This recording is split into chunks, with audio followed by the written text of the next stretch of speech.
Pinupuri ka namin, O Diyos, Ama, Anak at Espiritu Santo.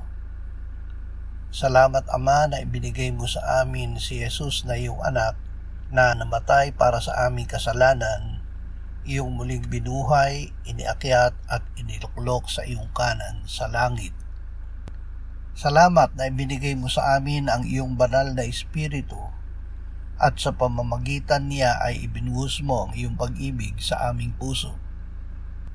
Ama, tulungan mo kaming mamuhay ng may katuwiran upang makasumpong ng kalinga at kagalakan sa iyong piling.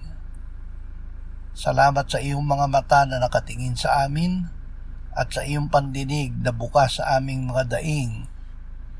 Gawin mo kaming matatag gaya ng sedro at naway ang iyong liwanag ang magsilbing gabay sa aming puso. Ikaw ang aming kuta at sapat na gantimpala. Amen.